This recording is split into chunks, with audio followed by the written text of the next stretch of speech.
Vous voulez que vos clients viennent à vous tout seuls sans avoir besoin de faire d'efforts et sans avoir besoin de payer? Aujourd'hui, on va parler SEO. Bonjour, je suis Rémi Perla, fondateur de la startup Epopia, et aujourd'hui on va s'intéresser au canal d'acquisition client du SEO, Search Engine Optimization. C'est un des 19 canaux présentés dans le livre Traction, dont je vous ai déjà fait la présentation dans cette vidéo.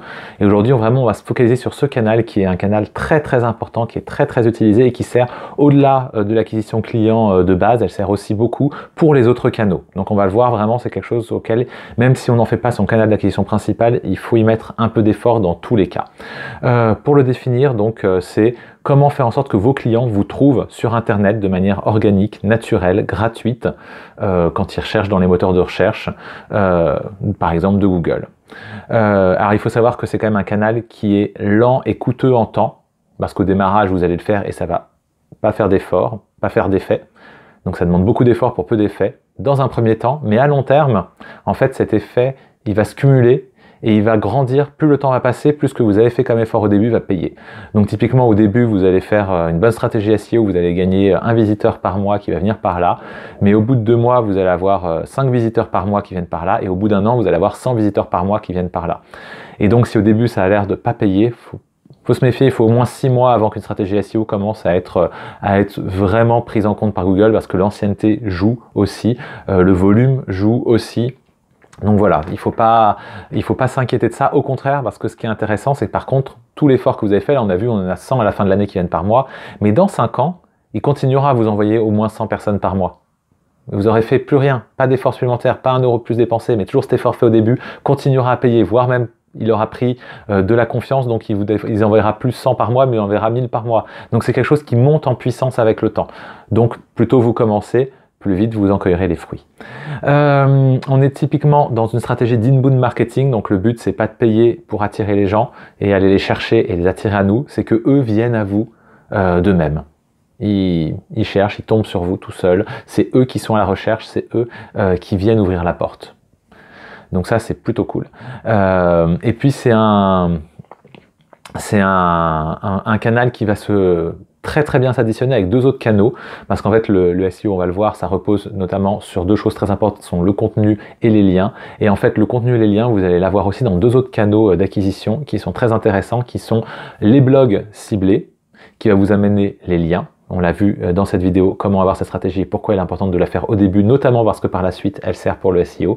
Et puis il y a le content marketing, qui est une version un peu plus poussée du SEO, puisque celle-là, elle n'a pas pour but d'optimiser pour les moteurs de recherche. Par contre, tout ce que vous faites en content marketing peut aussi servir votre SEO et le démultiplier.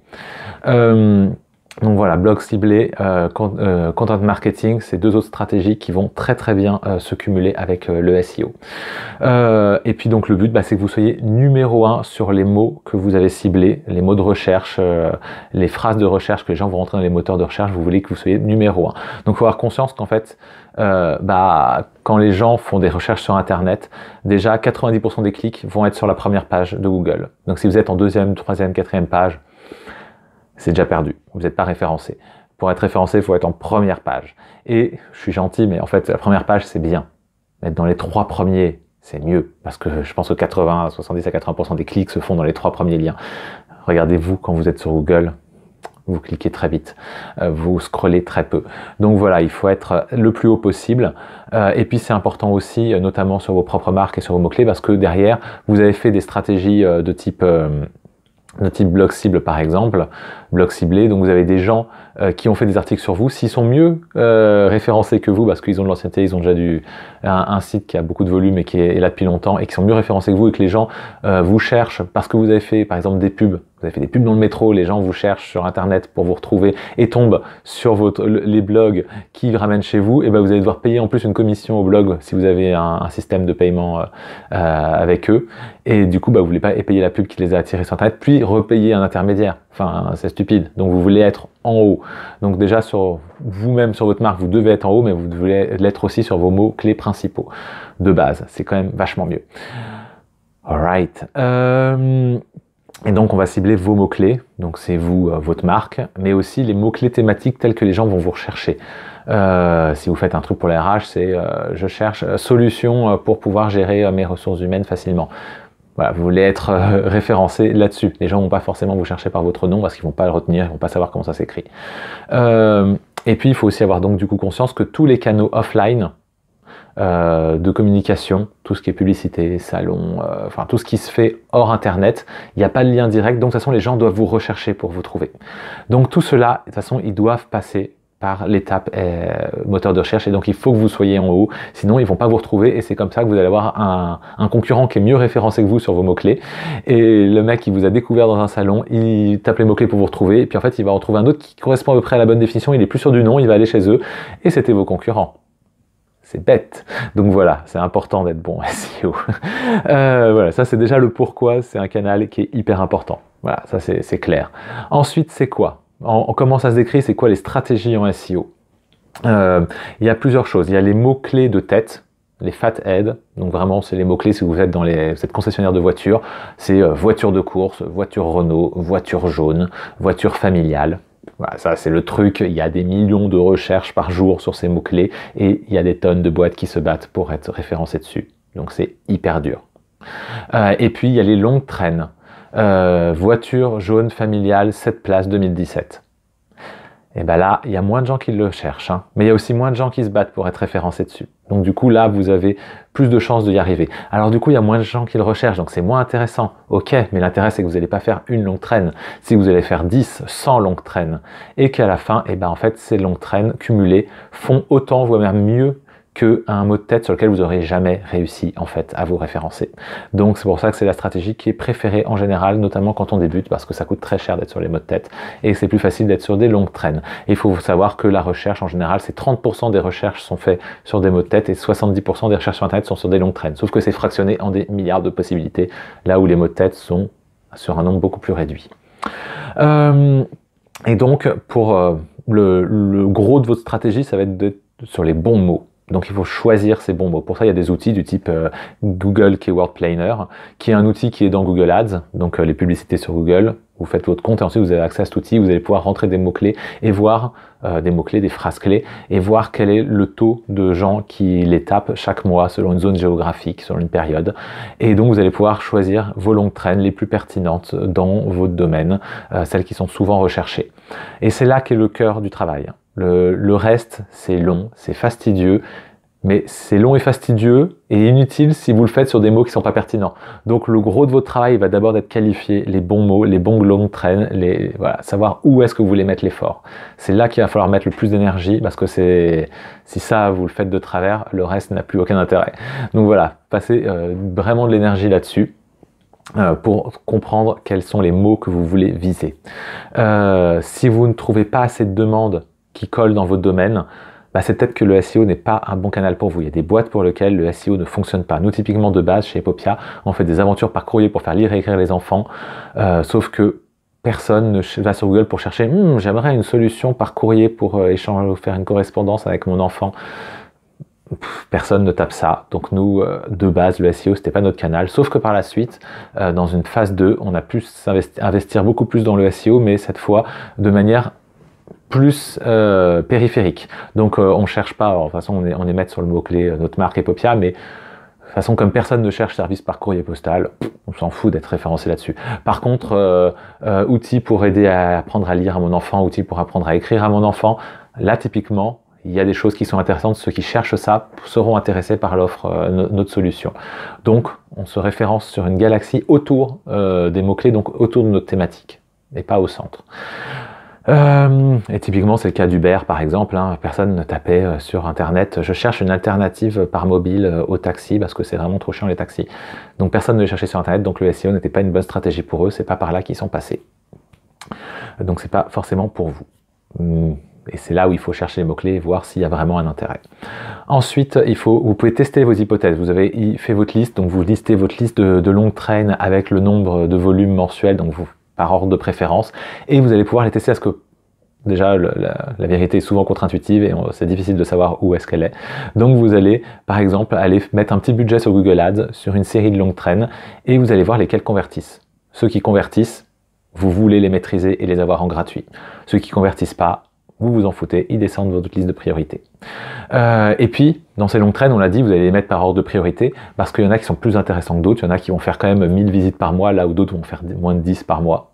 Ça vous intéresse pas, sauf si si vous avez une LTV qui est forte. Alors ça, on l'a déjà expliqué dans la vidéo sur les métriques. C'est bien de maîtriser ces métriques. Le coût d'acquisition, le CAC, la LTV, combien vous rapporte un client dans sa durée de vie, et il vous faut ces deux données ensemble pour pouvoir choisir l'une par rapport à l'autre. Si votre LTV est faible, si les gens qui sont vos clients vous rapportent peu d'argent, vous n'allez pas pouvoir investir beaucoup d'argent pour les acquérir. Par contre, si un client, une fois que vous l'avez, vous savez que sur sa vie, qui va durer 1 an, 2 ans, 3 ans, il va vous rapporter 1000 euros, eh ben, c'est pas grave d'aller dépenser 100 ou 200 euros pour l'acquérir. Et donc, une très longue traîne qui ne fait que 10 visites par mois, sur laquelle vous allez avoir une conversion tous les mois, et si vous allez investir une énergie qui va vous coûter à peu près 100 euros, par exemple, pour avoir cette longue traîne, eh ben, vous dites pour avoir un visiteur, c'est quand même naze. Mais en fait, si ce client converti vous ramène 1000 euros dans sa vie, et qu'en plus, tous les mois, vous allez en choper un comme ça, et ben là, la très longue traîne sur laquelle il y a zéro concurrence, c'est facile, et ben ça peut être une bonne stratégie.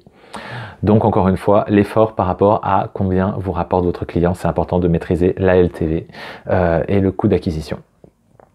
Je reviens du coup, là, on a vu un peu la théorie, ce qu'il faut avoir en tête et par quelles sont les premières étapes. Et ensuite, je l'ai dit, le SEO, ça repose sur trois pieds. Voilà, c'est un tabouret, il repose sur 3 pieds. Le premier, vous n'avez pas le choix, de toute façon, vous devez le faire. Si vous ne le faites pas, tout le reste ne marchera pas. C'est d'avoir un site bien construit et qui est déjà optimisé pour le SEO. Ça, vous n'avez pas le choix. Ça veut dire un site bien construit qui a les balises, qui a les headers, qui a les H1, H2, H3, enfin voilà, qui est structuré pour le SEO, qui a un contenu qui est bon, qui est efficace. Tous les clients qui arrivent, tous les prospects qui arrivent sur votre site rebondissent au bout de 2 minutes, repartent en disant ce site est nul ou j'y comprends rien ou c'est pas en fait ce que je cherchais. Google va voir qu'en fait votre contenu n'est pas pertinent pour les visiteurs et donc va vous déclasser très très vite. Donc il faut que votre site soit bien fait et du contenu pertinent et qu'il soit bien dans la bonne thématique. Pareil, il faut qu'il soit rapide. Si c'est long à charger, si les images sont pas optimisées et que du coup c'est trop lourd, et Google va dire non mais ça c'est trop long, déjà les gens vont partir, Google va voir que c'est pas optimisé, il va vous déclasser. Si votre site n'est pas responsive et marche pas en mobile, vous allez être déclassé. S'il n'est pas sécurisé par un HTTPS, vous allez être déclassé. S'il n'y a pas un maillage interne qui donne de la puissance à vos pages et qui montre qu'elles sont reliées aux uns aux autres, voilà, tout ça c'est de la bonne construction et ça de toute façon de base, que vous ayez une stratégie SEO ou pas, votre site il doit être fait de manière optimisée, sinon il est mal fait. Et donc ça, vous n'avez pas le choix. Et si votre site n'est pas fait comme ça, vous pouvez virer celui qui vous l'a fait, parce que c'est de la merde. C'est clair. Donc voilà, ça c'est le premier pied, votre site doit être optimisé et doit être bien construit. Et ensuite, il y a le contenu et les liens. Le contenu, c'est qu'il faut avoir du coup un contenu qui est ciblé sur les mots-clés que vous voulez viser. Donc vous voulez viser voiture familiale jaune 7 places 2017, et vous allez avoir une page dans votre site qui explique pourquoi votre voiture familiale 7 places jaune 2017 est la meilleure, pourquoi 2017 était une bonne année, pourquoi les voitures jaunes sont quand même cool parce qu'elles reflètent bien le soleil, pourquoi cette place c'est top quand on a des enfants, et vous allez avoir avec les mots dans le même ordre tels que vous les avez dans votre longue traîne, vous allez essayer de construire des phrases en utilisant, mais des phrases pertinentes. Google, de plus en plus, arrive à voir quand les phrases sont faussement construites et ne veulent rien dire. Donc, il faut essayer d'avoir du contenu pertinent autour de ces mots-clés, de cette longue traîne qu'il utilise. Donc voilà, vous allez faire du contenu, donc ça c'est long. Sauf que quand vous faites dans une stratégie SEO très longue traîne, sous-traiter. Vous pouvez aller prendre des freelances, des gens en ligne qui peuvent vous faire des pages, vous leur donner les mots-clés, la thématique et ils vous pondent la page. Et c'est pas grave, on l'a dit, de dépenser un peu d'argent pour faire une page si derrière elle vous rapporte de l'argent dans le long terme, c'est rentable. Donc vous pouvez sous-traiter cette partie-là. À vous d'avoir défini la stratégie et ensuite vous n'êtes pas obligé de tout rédiger tout seul à la main. Et donc comme ça vous allez pouvoir sortir du volume rapidement et ça c'est cool. Et ensuite les backlinks, donc il faut déjà alors dans votre site mettez des liens qui mènent vos pages de votre produit sur la suite de mots, donc pour bien montrer que cette suite de mots amène à votre produit. Ça montre un signal à Google, mais vous voulez avoir des liens qui viennent de l'extérieur et qui arrivent vers votre site, qui arrivent avec cette suite de mots dedans. Et donc pour ça, il va falloir réussir à avoir une stratégie de liens entrants. Et ça, c'est ce qu'il y a de plus difficile à faire, parce que c'est pas vous qui le maîtrisez du coup, ça doit venir d'autres. Et donc en fait, ce qui est intéressant, c'est que cette stratégie-là, elle va vous amener la confiance qu'ont les autres sites chez vous. Si vous avez un blog qui parle de votre domaine et qui parle de voitures et qui a déjà 10 000 visiteurs par mois et qui a de l'ancienneté, Google a un niveau de confiance pour lui, il a un bon ranking, et quand il fait un lien entrant vers vous, eh ben, il vous donne un peu de ce ranking. Et donc votre site monte en ranking et donc Google a plus confiance en votre site et il monte dans les résultats de recherche. Le top, si jamais vous avez un lien entrant qui vient du lemonde.fr, du Figaro, d'un site gouvernemental, gouv.fr, alors là, le niveau de confiance de Google, il est à 10 sur 10 et donc il vous a ramené un ranking de folie. C'est la mort hein, à attraper un lien comme ça, et en plus pour qu'il soit suivi, qu'il soit codé pour être suivi, on va en parler après par Google, c'est hyper rare. Donc voilà, ça c'est super dur, et donc c'est là que notamment notre stratégie de blogging ciblé, de blog ciblé, va vous permettre d'avoir plein de liens entrants ciblés vers vos pages avec vos mots-clés si vous le faites bien, et notamment quand vous rémunérez un blog pour faire vous pouvez mettre dans les conditions lorsqu'il doit vous faire un lien avec cette suite de mots, et donc vous arrivez à gagner du jus. Et ça c'est cool. Donc voilà, et à la fin il faut être fort sur ces mots-clés avec des pages spécifiques, des liens spécifiques, et c'est comme ça que vous maîtrisez un mot-clé et que vous êtes premier en résultat de recherche. C'est mécanique, c'est technique, c'est simple. Mais il y a des petits risques. Alors le premier risque, on vient de le dire, c'est le nofollow. Il y a des liens, des sites qui vont vous mettre systématiquement vos liens en nofollow, qui vont dire à Google, j'ai fait un lien mais ne le suis pas. Donc ne lui donne aucune confiance et ne lui... Voilà. Et en fait ce lien est un coup dans l'eau. Typiquement quand la presse fait des liens, hein, lemonde.fr, et tous les liens sont toujours en nofollow. C'est leur politique. Et bonne chance pour réussir à les convaincre de le mettre en dofollow. Donc ceux-là, ils sont paumés. Donc notamment quand vous avez des blogs, vous allez... qui sont avec vous et qui font des liens, vous allez vérifier, toujours regarder dans le code source, trouver le lien et regarder s'il y a écrit nofollow devant. Si c'est en nofollow, vous appelez, vous envoyez un mail, vous dites est-ce que ce serait possible de mettre en follow, et si on vous paye. Mais sinon ça ne sert à rien, il n'est pas suivi, Google ne le voit pas. Donc c'est mort. Et ensuite, il y a juste le fait qu'un SEO mal fait peut tuer votre boîte. Et quand je dis tuer votre boîte, c'est pas ça va vous perdre de l'argent. Vous mettez la clé sous la porte, c'est fini, vous rentrez chez vous, vous prenez vos valises. Un mauvais SEO, si vous êtes blacklisté par Google, vous disparaissez d'Internet. Oui, Google aujourd'hui a ce pouvoir, il est assez hégémonique, et s'il décide de vous blacklister, vous n'êtes plus là. Et notamment, il a des guidelines, il a des règles à respecter pour faire ces sites. Et s'il voit que vous jouez avec ces règles et que vous allez trop loin, et que vous traversez la ligne qu'il a tracée, la ligne jaune qu'il a tracée, en suroptimisant par exemple, il vous vire. Donc ça veut dire qu'il faut faire gaffe de ne pas suroptimiser. Vous ne faites pas des pages, quand je vous disais une plage avec voiture jaune 2017 familiale cette place, il faut avoir des phrases qui sont bien construites, il ne faut pas le placer dans chaque phrase avec à chaque fois un lien dessus systématique, ça se voit que c'est de la suroptimisation mécanique et qui veut rien dire. Et ça, Google, il se dit, lui, il se fout de ma gueule, ciao. Pareil, le duplicate content, vous allez faire plein de pages différentes sur des longues traînes, vous n'avez pas envie de réécrire à chaque fois et de réinventer l'eau chaude à chaque fois, mais vous pouvez pas copier-coller et puis juste changer certains mots. Ça marche pas, c'est du copier du contenu dupliqué. Google l'éjecte immédiatement, il estime que ça n'a pas de valeur, ça n'existe pas, et cette page n'est jamais référencée. Donc, pas de duplicate content, vous devez avoir tout le temps du contenu original, et là, c'est là où c'est long et fastidieux à écrire, c'est que vous devez à chaque fois vous réinventer, refaire des nouvelles phrases et remettre un nouveau contexte. Sinon, ça ne marchera pas. Et puis, ne pas acheter de liens. Les liens, c'est long, c'est dur à faire, mais vous pouvez pas les payer. Alors, vous pouvez aller avoir une stratégie de partenariat avec un blog et le payer et qu'il fasse un lien entrant. C'est cool. Mais vous pouvez pas aller sur une plateforme de liens entrants et leur dire je vous lâche 100 € et vous me faites 1000 liens qui rentrent. Parce que Google, il voit d'un coup, du jour au lendemain, 1000 liens qui rentrent vers votre site, qui viennent de sites qui sont pas du tout dans la même thématique, qui sont des liens pas très ciblés, qui viennent avec du contenu qui n'a pas de sens. Et il se dit, oh, lui, il se fout de ma gueule. Blacklisté. Voilà, donc c'est hyper dangereux, ne faites pas ça parce que ça dégrade complètement votre site, voire vous pouvez traverser la ligne et vous faire éliminer. Sachant que cette ligne, elle bouge. Il y a des nouvelles règles que sort Google tous les ans, tous les 2 ans, et donc il y a cette ligne, elle bouge, et il y a des boîtes qui jouent beaucoup avec cette ligne et qui sont à la frontière, et quand la ligne bouge un peu, pof, elle se retrouve de l'autre côté, et elle se retrouve éliminée de Google, et éliminée du coup quasiment de fait d'Internet, et elle meurt.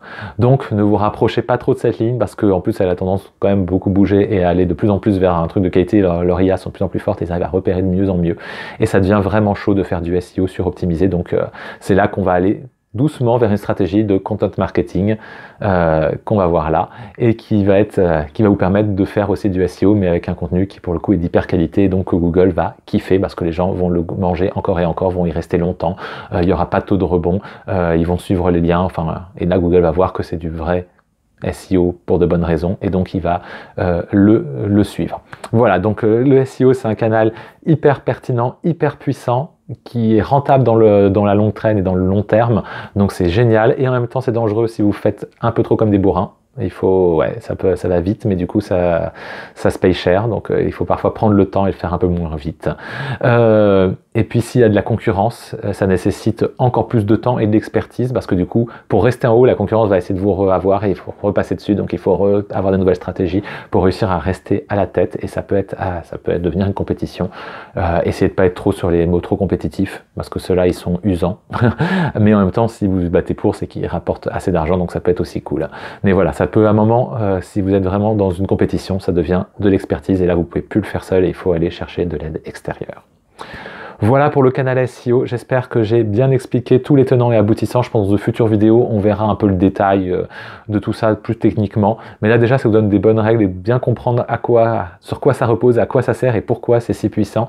Et ouais, vraiment le SEO, c'est le b.a.-ba sur Internet. Hein.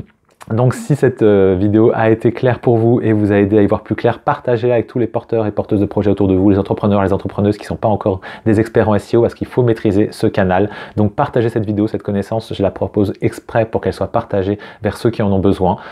C'est gratuit, mangez-la sans faim. Je sors d'autres vidéos plusieurs fois par semaine, donc abonnez-vous pour pas louper la prochaine qui est sur une autre thématique que vous allez kiffer grave, encore plus que celle-là. Donc c'est parti, on clique, on s'abonne et à très vite pour une nouvelle vidéo. Ciao!